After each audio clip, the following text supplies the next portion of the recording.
Welcome to Good Game. I'm Hex. And I am Bajo. We'll be checking out the new installments of two big franchises this week, Bajo, both trying something new, but also sticking to their roots. And to kick things off, we've been dropped into the middle of a civil war with Far Cry 4. Down with the revolution!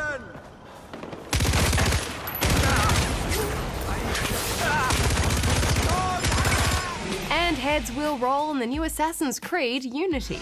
They're killing us! Oh God, have mercy!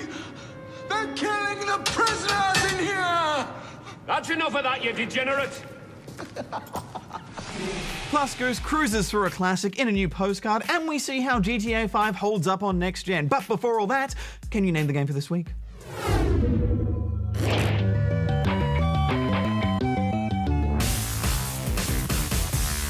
Here's what's making headlines this week. Call of Duty Advanced Warfare has broken a number of records on video streaming site Twitch. Advanced Warfare became the most streamed console game for 2014 when over 75,000 unique users streamed gameplay of the futuristic shooter. Overall, Twitch users spent over 327 million minutes watching things like this. Guys, we're taking the soccer ball all the way.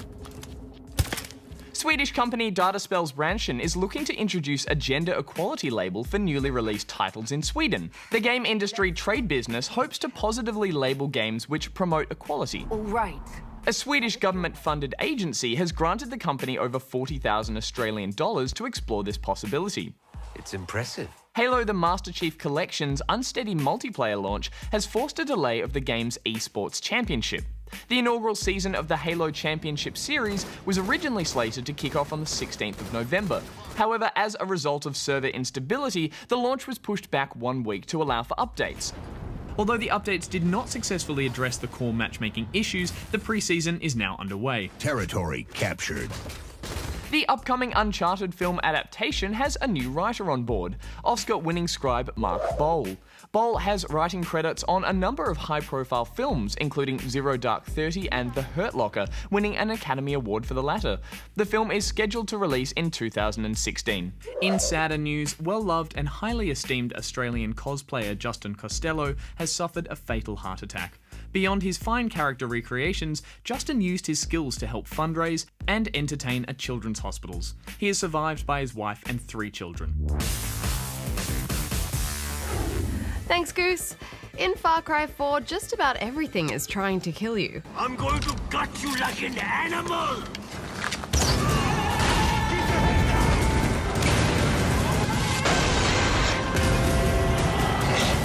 Yeah, I'm going to give a piece of you to each of my children!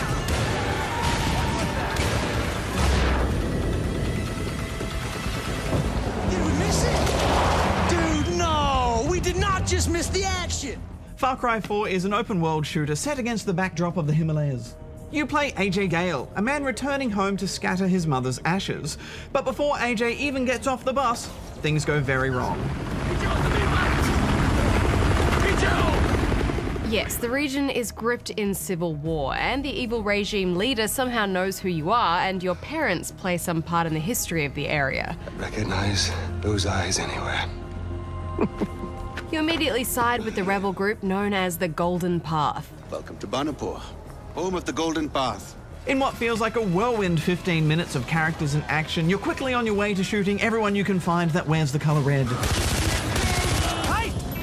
Hex, I appreciate that a lot of people don't play Far Cry games for their story, but still it struck me as quite odd how quickly AJ started mowing down everyone without really knowing much about him or the war itself. Yeah, the setup does feel a little bit rushed, and it makes it hard to get on board with the characters and the plot at first. AJ seems to accept his role as the American-raised hero this country needs. I'm not a soldier, but I want to help. Even though, from what I can gather, no one has ever seen him before. We don't have time for tourists. Yes, and even with the little bits of reasoning here and there as to why AJ is doing all of this, let's not kid ourselves. This is one guy who's here to destroy an army. There are plenty of solid performances from the characters you meet along the way, and they play out more like monologues than cutscene. 9 of my men are dead. Good men you let die. You guys put me in a difficult position. The right choice was obvious! Bajo, I like how you never leave the eyes of AJ, which is a Far Cry staple to stay really anchored to that first-person perspective, and I think it works really well. The developers have purposefully minimized how much AJ speaks, too, which I guess is a good thing because his script and voice acting isn't very strong. Yeah, everything he says is kind of annoying. Yeah, and it feels weird next to the rest of the cast's big epic speeches. I don't know what you're talking about. A soldier knows. A soldier always knows. But I guess that's the challenge with first-person storytelling, where you don't get to see the character at all throughout the entire game, except in this case with a selfie at the start. Awesome. Yeah, and I think maybe that's why Half-Life's Gordon Freeman was mute, or why Bethesda games, Fallout and the Elder Scrolls series keep their characters quiet. It just feels better. And unless you have stellar voice acting and writing, such as with Bioshock Infinite, for example, I always find it a bit weird. It's kind of like the character is talking for you in the first person, like they're right behind you. Oh, Mom. Looks like we're staying. You're quickly introduced to two leaders of the Golden Path, and they each have their own agenda. This is about lives. We don't act, people will die. This is about war. As you progress through the campaign missions, you'll make some decisions about who to side with, and this will impact story and objectives in some missions. The freedom of Far Cry comes in how you approach your objective. It's about planning your attack, and then panicking when it goes wrong.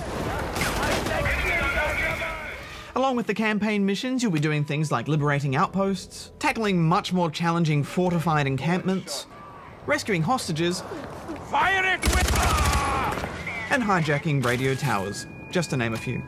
It's all pretty standard stuff. It doesn't stray too far from the Far Cry formula.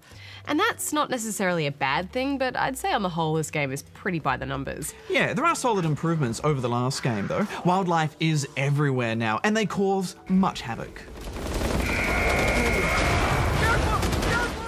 Oh man, the first time you get attacked by a hawk, Bajo, I nearly dropped my controller.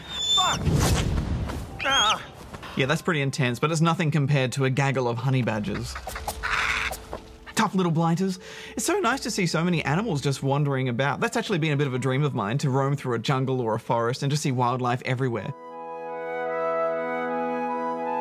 Oh, it's a beautiful tiger.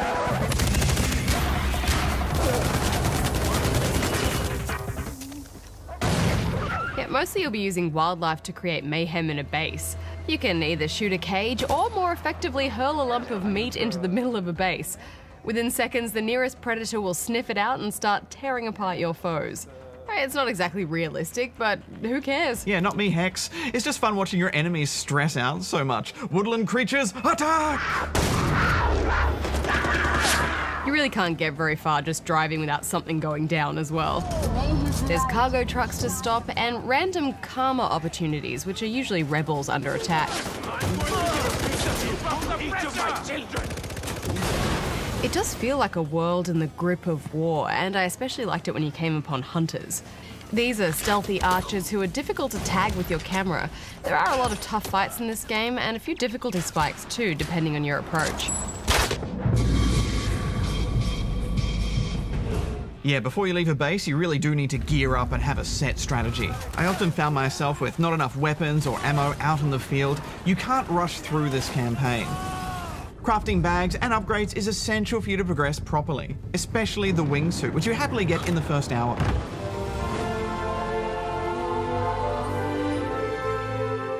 Yeah, prepare for a few rough landings though. Nailed it! Yeah, those wingsuits are pretty unforgiving, especially if you hit a tree or a wall, it's instant death. Yeah, that actually made me stop using it as much. I guess I just wanted to be more like Batman. Me too, but then I always want to be more like Batman. There are a few little helicopters around too, which are zippy and super fun. Along with the grapple, you can see they've tried to make the world a bit easier to traverse in general. The parkour and feeling of momentum as you crash and roll is punishing, but it feels just right. In fact, I can't think of a first-person game that does this kind of thing better. Yeah, especially that lurch forward when you crash a car. And that grapple is a nice addition too, although it really only works on specific ledges, so roaming about does have some niggly restrictions. Yeah, I kept wanting it to be like Just Cause, where you could grapple anywhere. There are plenty of weapons to unlock, but my favourite was the sidearm grenade launcher, which I like to call the problem solver.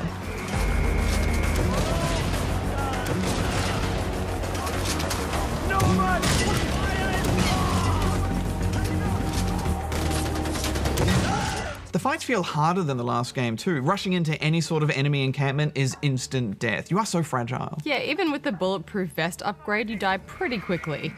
While healing is free, it takes a lot of precious time if you don't have any medical syringes on you. One thing I did like though was the auto drive system. This is an autopilot for vehicles which gives you more time to aim and shoot at your targets or pursuers. It's just great that they've thought about how to free up your weapon in motion, and inspires many action hero sequences. We mostly reviewed this on PS4, and it's a great looking game, and it's so lovely just having those mountains in the background at all times. It all runs quite smooth, and there's wonderful detail in the character models too. There's lots of nice touches throughout this game, such as how now you can just commandeer a civilian vehicle. You don't have to take out the driver to do so. But stepping back, Hex, it does feel very Far Cry 3.5. Yeah, it just feels a little bit too similar to Far Cry 3.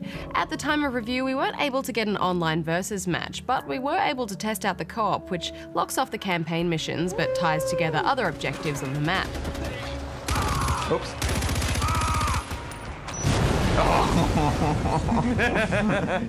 Did you do that? And this, I think, is what really elevates the game to its true potential. Yeah, absolutely. It's easy to summon a friend into your game, and you're going to want to do that a lot. The tough bases are very challenging on your own. Plus, it improves the strategy of the planning stages. Unscripted things happen, and it's so much fun sneaking about and taking out a camp without even getting spotted once. Yeah, we got it. Well done. Or just rushing in with an elephant. Hello. Watch out for mines. We'll be fine. Elephant! No! I like that they've included a map editor too, and it's quite detailed. I don't think my Monkeys vs. Rocket Launcher map is a masterpiece of game design, but I'm glad the game let me make it. But yes, there is massive potential for budding level makers to muck about with this toolset. I really struggled to score this game, Hex, because so much of it is the same thing. You're doing it just over and over again. Shoot the red guy, climb the tower, collect the things, move on. And all of that is polished and works well, and the co-op adds enormous value. But still, I just kept waiting for something to truly pull me into this game, and it never really did. I wanted it to. Well, I think there's elements of this series that I don't really like either, Bajo, and I do find it quite frustrating at times. But I think it's the magic of such a big world full of tactical problems for the player to solve that really grips fans of the series. Especially if you really get into that co-op, so I'm giving it 8 out of 10.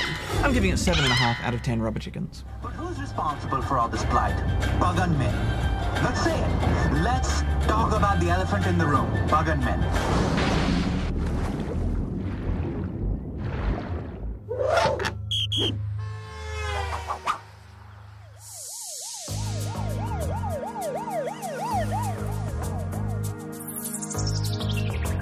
Far away from the concrete jungles of Liberty City and Los Santos is a town that runs on neon and narcotics. To make it in Vice City, first you gotta get the money, then you get the power. But that can all wait, because I just want to drive.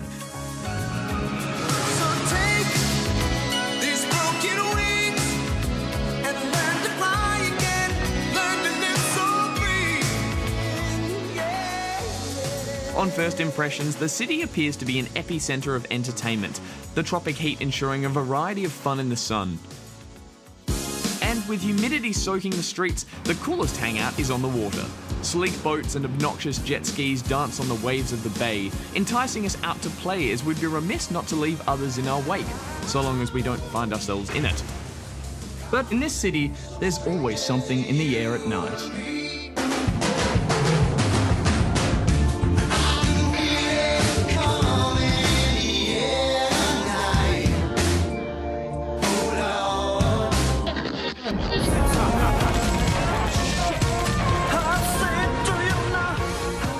On the seedier side of town, ferocious gangs are met by even more aggressive authorities who distribute their justice with reckless abandon, often favouring style over safety.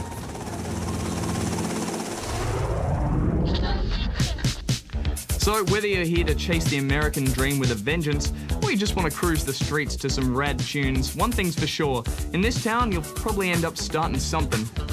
Oh no. Oh, okay. Play cool, Goose. You got this.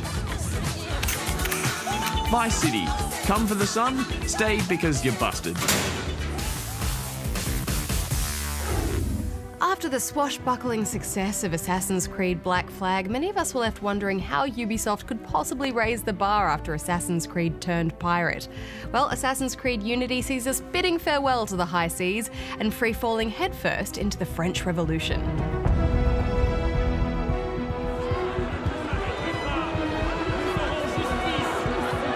I've heard reports that an assassin is nearby. That you are his intended target. The worm has grown a spine. Conspiracy. We have the advantage now. Intrigue. A rapidly thickening plot. This is our moment, my friend. To meet justice. Add some bestiality and a lecherous priest, and I say you have the beginnings of a beautiful novel.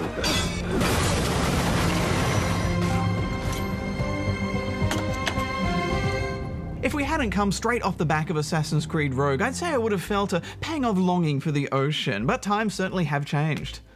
And with Paris literally on the brink of revolution, you immediately find yourself caught up in the thrill of social change. Our leading man this time around is Arno, a young chap whose father was also an assassin. And when I get back, we'll see the fireworks. The game begins in Versailles, and cleverly ties in with the way Assassin's Creed Rogue ended.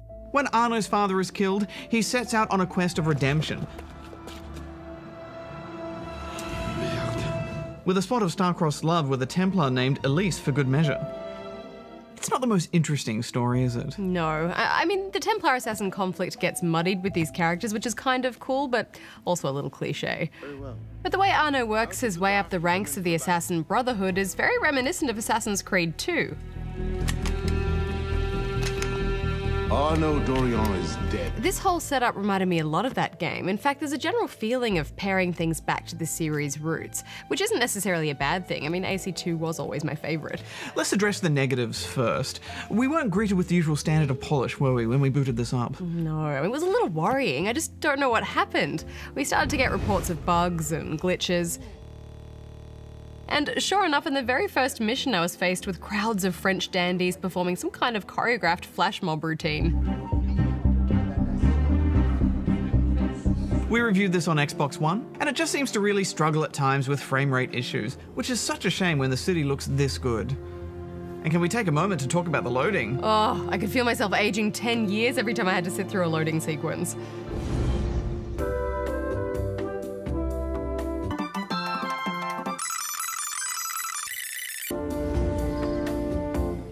One of the biggest features of the game, online co-op, failed to function reliably for many. It was looking pretty grim. Over here. Yes, but happily Ubisoft patched in the first week, and that seemed to resolve most of those issues quickly. Yeah, I think for a game this big and feature-rich, the old within-a-week patch is acceptable. But let's put this shaky start behind us, Bajo, and talk about Paris. Ah, Paris, vous êtes enchanteur. Gérard Depardieu.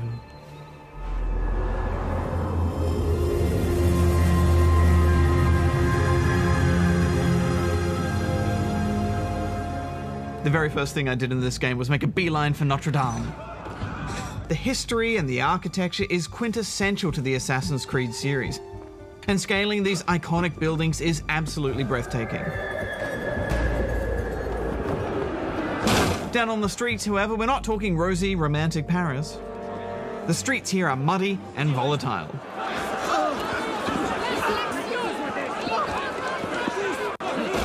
For me, this is where the game just shines. I mean, never before have I experienced an Assassin's Creed setting so truly dynamic and living. As you progress through this game, the revolution actually escalates around you, with people in the streets running and yelling, some brandishing pitchforks, waving flags or burning effigies.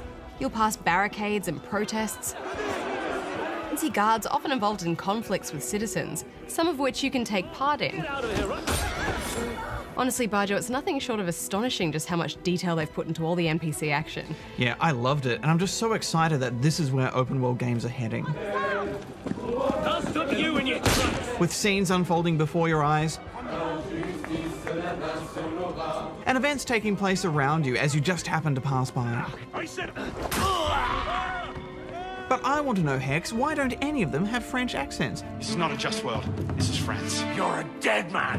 We'll talk about this later. And where in God's name have you been? Not even Arno. Yeah, it's weird, isn't it? I mean, Ezio had an Italian accent, and so did everyone else in Italy. It's so odd that a French company has set a game in France and then made everyone sound British. Piss off, you lot. And it's a shame, too. While Arno's voice actor does a fine job, Who are you, precisely? And why help me? a French accent would have given him a much more unique quality, I think. Anyway, another thing I noticed were the incredible interiors. Buildings are no longer just facades, but fully realised dwellings that you can just wander in and out of. Yeah, and with thought put into each of them too, so that they feel like they belong to someone and are lived in. You'll often find yourself in these rooms by chance as well, as they've been folded into the free-running system, allowing you to slip into windows as you traverse. It's not perfect, you will still occasionally fumble with climbing and windows, and the pathfinding leading you in the opposite direction to where you want to go. The basic parkour movement has evolved drastically with this installment. It just feels different the way you move about, doesn't it? Arno doesn't run, he practically flies. Yeah, it's so good. There are new and more complex animations to the way he navigates each and every little ledge and handhold. I just love the way he leaps and turns, or scrambles up a flat surface, or practically flings himself through the air to make a particularly big jump. And you're not held back in any way from the start. It doesn't waste time teaching you things you probably already know if you've played a bunch of AC games. You can just do it, but there are plenty of tutorials if you need them. Yeah, plus while in previous games a poorly aimed jump would see me taking hefty fall damage, now I find you just barely touch the ground. Even if you aren't looking at where you're going and just jumping blindly, he always manages to find something to grab onto. It feels incredibly fluid, and your flow is rarely broken because of this. For me, the best new addition is that controlled descent. What a revelation. Isn't it? It's basically an addition to the free running that allows Arno to automatically pathfind his way efficiently down the sides of buildings, as well as up. It works so well and suddenly seems so obvious. It's a wonder why no one thought of this earlier. I know. Likewise, there have been some really nice additions to the combat. Yeah. Fights are tougher, rely heavily on counters, which we like, and utilise an awesome array of weapons. I especially liked the polearms. So fancy. Yeah, all the animations in the fights look great, don't they? And they reflect the fight style of the period. Swift and elegant. Now, personally, I never usually go for heavy weapons. They're so slow. But as usual, I spent my first hour in the game just collecting chests, and decided to spend all of my loots on this fine axe. It's just awesome. So deadly with some brutal finishes.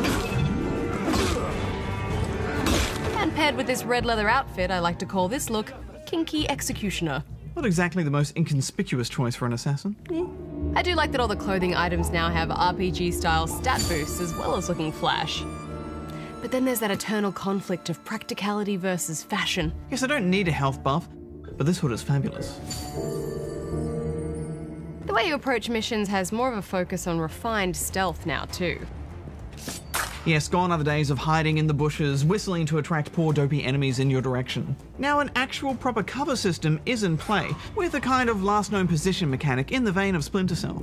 I really liked this. It just feels more sophisticated to approach stealth in this way. Didn't become a puff of smoke now, did you? Higher risk, but as always, planning your attack in a room full of targets is as thrilling as ever. And since you can easily get overwhelmed if you blow your cover, it encourages you to make proper use of your gadgets. Yeah, despite playing so many of these games, I forget I have so many items. I'd often fail an attempt without realising I hadn't used a single bomb or a bullet. And the second time around, you realise it's the game's way of guiding you towards all those tools that you're given. But you rarely desync now just for breaking stealth, which is a welcome change for me. I always find that so irritating. Yeah, me too. Some of those assassination animations are brutal too. Hold him, all right? Yeah, they're pretty spectacular, and they happen so organically, you just feel deadly. I also think they've been really smart with what they've chosen to leave out of this installment versus what they've left in or introduced. Yeah, it does feel restrained, but it stops the game from becoming overcomplicated. Plus, often some things you miss, like double assassinations, are simply upgrades you can purchase down the track if you choose. Plus, there are other parts of the game that'll feel overcomplicated in other ways anyway.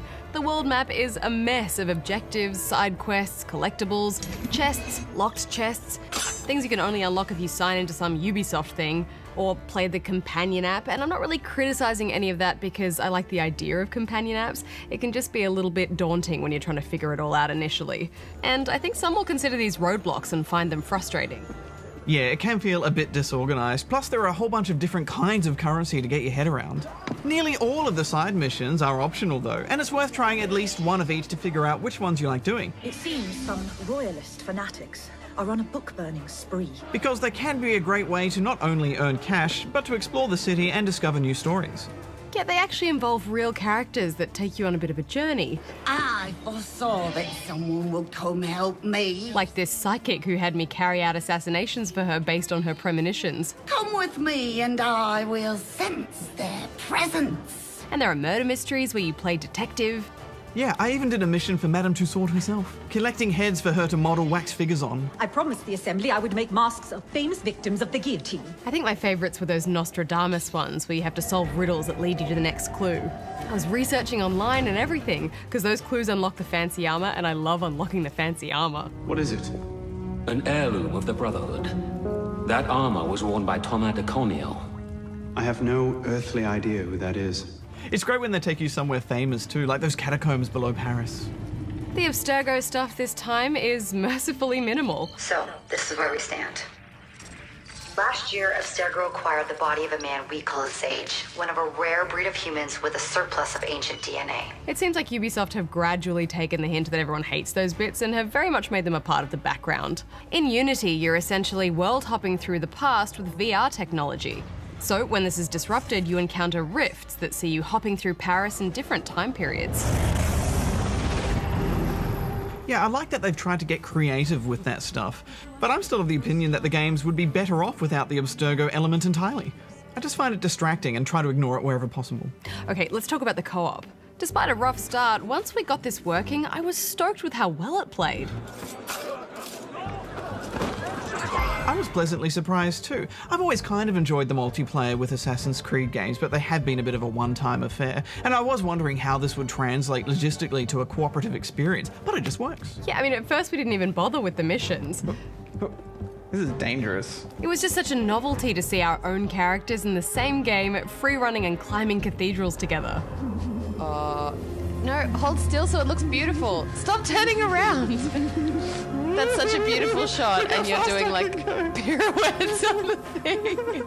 You are the lamest assassin ever. Assassin ever, assassin. After the obligatory outfit appraisal, of course. Very suave. Yeah, I think it's a bit fabulous, the purple. Not quite as badass as me though, really. Co-op missions will see you completing similar objectives to the single player, only they've been designed to be completed with multiple players in mind. There's a guy there, and now he's dead. I like that the missions themselves have been specifically geared towards the number of players too. It just feels well balanced. Yeah, and you can approach a mission side by side. Or with each of you going in different directions to flank your enemy. It makes for some great new strategy. Yeah, and it's hilarious to see the clash of playstyles too. I mean, one of you might be all about the stealth, while the other chooses to take a less subtle approach. I got a really good strategy for this one. Yeah. No, Bajo. Assassin.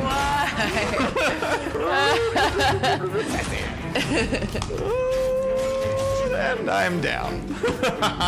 And there's great fun to be had ripping on whoever breaks stealth first. Yeah, you, always you.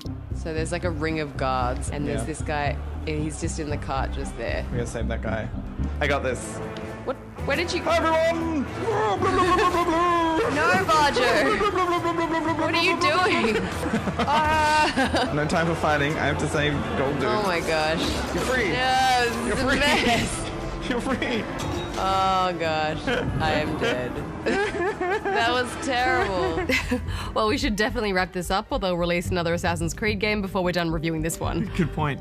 I like all the smart changes they've made with this game. It feels like a really mature evolution for the series. But I think in terms of story and world, the series peaked with Black Flag. That's a tough act to follow. Unity feels like a significant stepping stone on the way to the next big wow factor installment for the series, but it hasn't quite hit the mark itself. I'll tell you all I know once we're away. It's still an incredible achievement of game design. I'm giving it 8 out of 10 rubber chickens.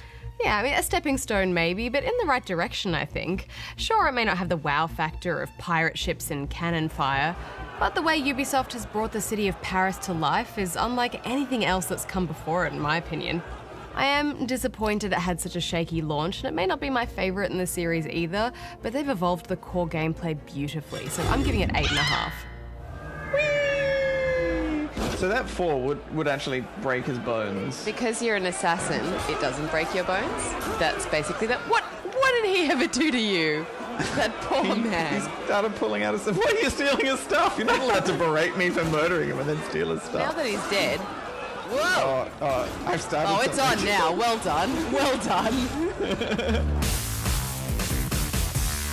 Well, Grand Theft Auto 5 has finally landed on the new consoles, and it is coming to PC next year. But as this is a bit of a remaster, we thought we'd take a look, and they've gone all out, haven't they, Hex? Yeah, I mean, they could have just bumped up the resolution and the frame rate, and we would have been pretty happy. But on top of doing that, they've added in loads of new graphical bells and whistles, a few new missions, well over 100 new music tracks, and to top it all off, a first-person camera option. I can't do this shit from here. Get me close. And that's all great stuff, Hex, but the thing I'm actually most excited about is that you can now sprint with a single button press. Get it! No more mashing buttons to run. It's amazing, and pretty much was my only criticism with the original. You're easily impressed sometimes, aren't you? Hey, it's a big deal. I also like the first-person mode. It gives the game such a different feel. But it did take me a little while to adjust to the weightiness of my character. It's not quite like the snappy movement you get in a standard FPS. You do get used to it though, and they've done a great job with how the camera moves during rolls and ragdolls, so you don't get too turned around. What the? Also, they really do let you set it up to be just how you want it. If you want to be pure FPS all the time, go for it. Want it to switch to third person while driving, or when you go into cover or ragdoll, you got it. Hit the floor, homie! At first I thought this might just be a bit gimmicky. Maybe I'll jump into it now and then and give it a go, but I actually managed to stay in first person for the few hours that I played of this remaster. They haven't half-assed this. Although it definitely does make some of the already quite confronting things you can do in the game even more intense. The series' trademark of violence and sleaze is now literally in your face. Let's find some place nice and quiet, honey. Even just kicking garbage bins becomes a new experience. It's amazing to see what a small shift in perspective can do for a game, isn't it? But anyway, I was happy to see that the online mode launched relatively painlessly this time. There have been reports of issues transferring characters from the old consoles to the new ones, but they fixed that pretty quickly. And online now supports up to 30 players for even more chaos than ever before. I haven't really touched the online since it launched last year, so it was a pleasant surprise to see all the new content that's come out for it with extra guns and vehicles, available both online and in the single player. The online is also fleshed out a bit more with some new activities, but still, no heists. Well, they say those are coming to all versions of the game in the next major update, so we should have them soon. Overall, I'm not sure if it's worth buying this whole game again just to get the updated visuals and that first-person mode, but if you are a fan of the game, then you now have that option.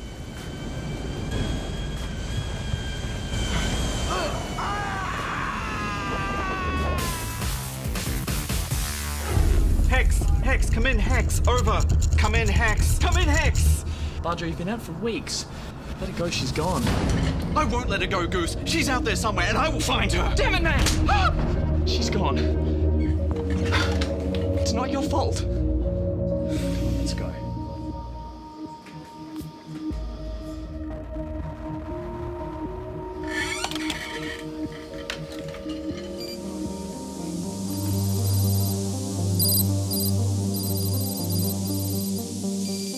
It was Out to Lunch from 1993. Released on the SNES, Game Boy, Amiga and Amiga CD32, you played as Pierre le Chef, who had to travel the world in search of escaped ingredients. While you globe-trotted, you also had to avoid nasties and your arch-rival, Le Chef Noir.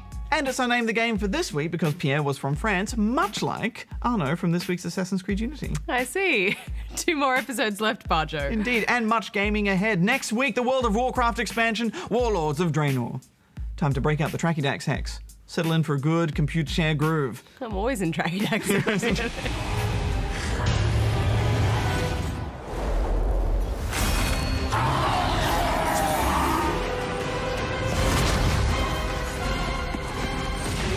And we see the other side of the battle in this war of mine. Things you see in war stay with you. Forever.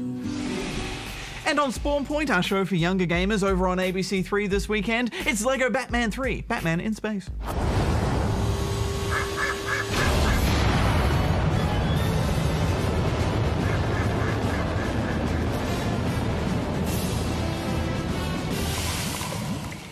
Until next time, may all your games be good ones. Hex out. I'm dangerously excited for the WoW expansion. Dangerously excited? Yeah, because I'm kind of enjoying it. You say this every time, and then your life crumbles and falls apart, then you have to go through withdrawals. Yeah. Why do you keep doing it to yourself?